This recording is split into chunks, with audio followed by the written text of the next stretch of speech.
What's up, Porsche fanatics? Will here with Rennthusiast, my YouTube channel centering on air-cooled Porsche 911 ownership experience. And if you were here today because you were trying to wrap your mind around why someone would buy a Porsche 964, even though they are arguably one of the most difficult generations of air-cooled Porsche 911s to find and buy, then I've got great news for you.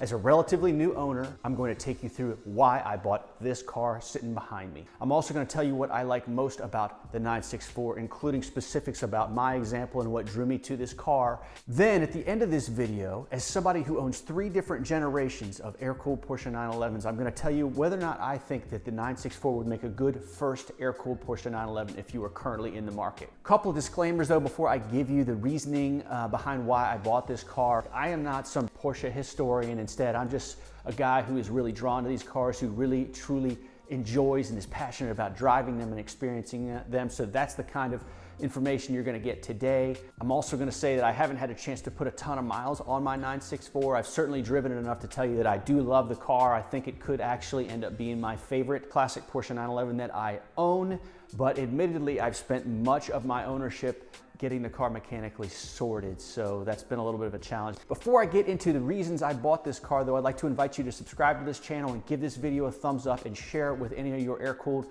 Porsche addict friends, especially anybody who's in the market. I've been told that people get a lot out of my content, specifically when they're in the market and they're trying to understand what it would be like to own these cars. So if you have any friends that are in that mindset right now, please share this video with them. I'd also like to invite you to join 2 Facebook groups that I've created.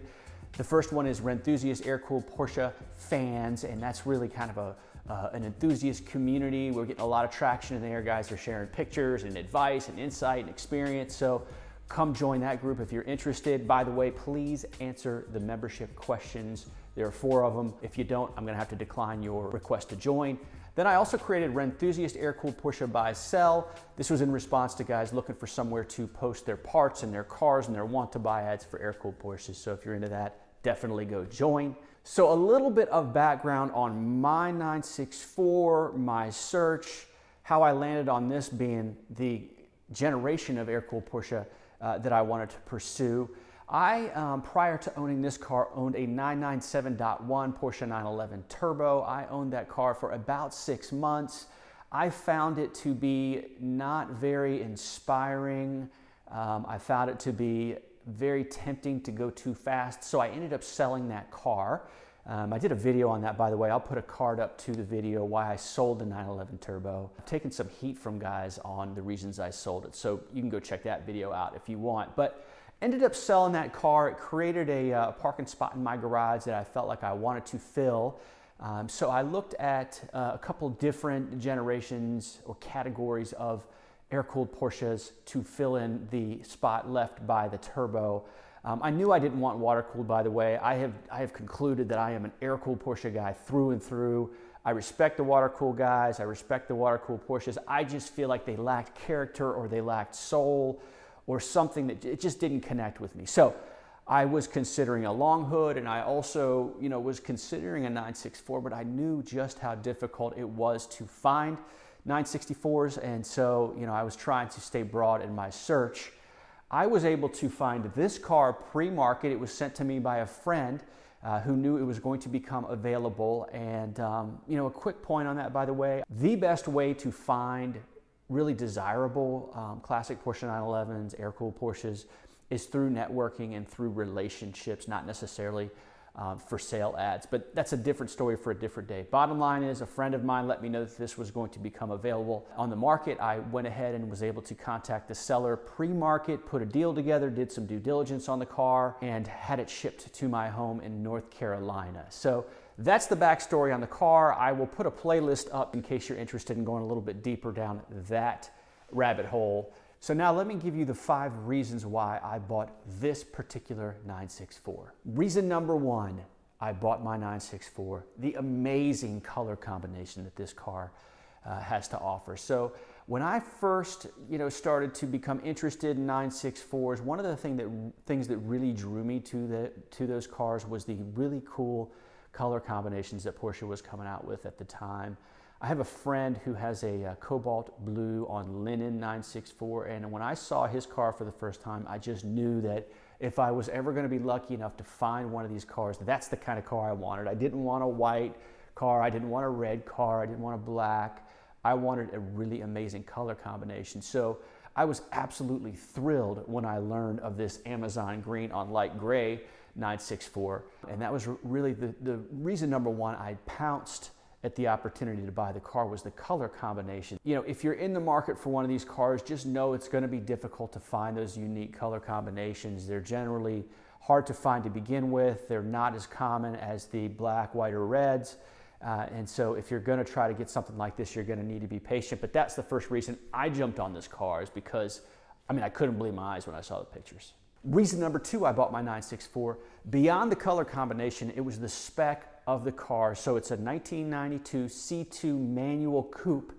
Just the fact that it's a C2 manual, later year car, not a 90 or a 91. It's my understanding that those years had head gasket issues.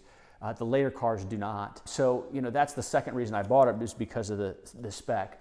I owned an 09 C4S, 911's C4S, and I did not really like the all-wheel drive experience. I'm sure that that's very, very different than the 964 C4, but I just knew when I was kind of considering a 964 that I didn't want a C4. I just don't like all-wheel drive. I think it just feels too planted. I think it just feels too heavy. So I knew that I wanted a rear-wheel drive. So that was why I was really, really excited when this car became available. Reason number three, I decided to buy a Porsche 964, the timeless, iconic design. So from the upright headlights to that low slung rear end, I think that, you know, when you see one of these cars, at least for me, there's just something very, very moving about it. It is absolutely gorgeous.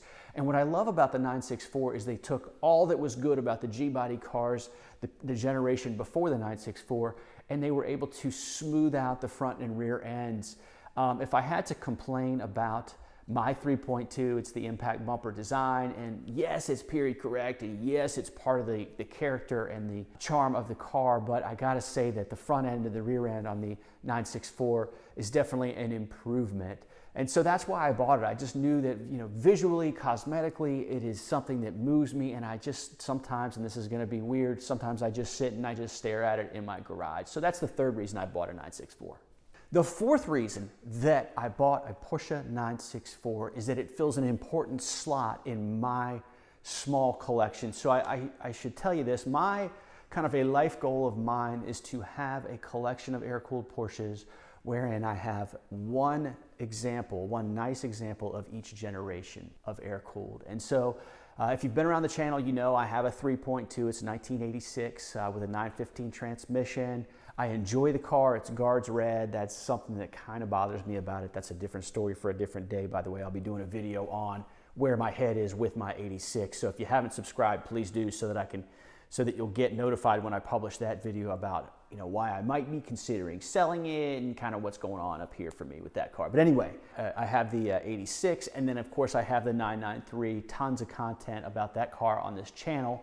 But as you know, the 964 sits right between the 3.2 and the 993, and so that's part of the reason I decided to jump on this car, even though they're expensive and hard to find. It just fills a really, really important slot. I'll be doing, you know, some videos on the driving experience and giving you guys a review, and I'll do some comparison vids on how the 964 compares to the 3.2 and the 993. But this is just something for you to think about, a sneak peek. There is something so cool about getting in this 964, looking over the hood, seeing the headlights from my G-body car, but then seeing the interior from my 993. And so, you know, that just tickles me. It's very entertaining. It's very odd in a way. I'm starting to get used to it now, but at first it was really weird because I wasn't used to having, you know, a mashup of those two cars. So anyway, that's the fourth reason I ended up buying a 964, because for me and my goals for my Porsche collection, it made a lot of sense at the time. Okay, reason number 5 I chose to buy a Porsche 964 is because I personally believe that there is still a lot of financial upside in these cars, particularly in a spec like mine. Touched on this earlier, these amazing color combinations, so unique, so Porsche, so charming. Across all generations, unique color combinations are definitely desirable, but especially in the 964. So I think with the color combination on my car, the spec, again, the fact that it's a 92, it's a C2, it's manual, it's coupe, you know, you just start to whittle down the numbers of those that were made and that are still available and that are in good condition, and you start to talk about pretty small numbers. I don't know those by heart. I know that there's some literature out there that you can read about that topic. But at the end of the day, I know it's not a large number, and it's only going to continue to get smaller. And so I think that even though this was not a cheap car to get into, and even though the sorting process was way more expensive than I thought, in fact, I'll put a card up to a video in which I go through all the expenses that have gone into this car so far. Even though I have all that money in there, I still think that I'm safe financially, or in fact, I can probably make some money on this car longer term as long as I take care of it. So there you have it, the 5 reasons I chose the 964 to add to the collection. Now, on the front end of this video, I told you that I would share with you whether or not I would recommend a 964 to a first-time air-cooled Porsche 911 buyer.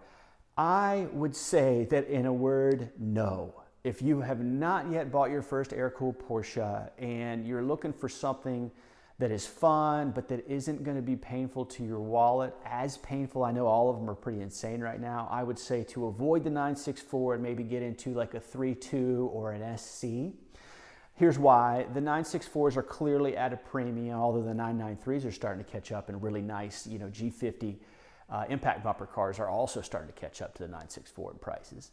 They're very expensive to begin with, and at least for me, in my experience, and you know, from the stories I've read on forums and in Facebook groups, they tend to need a lot unless they've been meticulously cared for. So I think if you're a first-time buyer just getting in, I would say to you that you probably don't want to go after a 964. First of all, you're going to be frustrated in just trying to even find one. But I just think there's a lot of financial risk there for you, and a lot of potential frustration, and I think it would probably sour you on your air-cooled Porsche 911 ownership experience. So there you have it.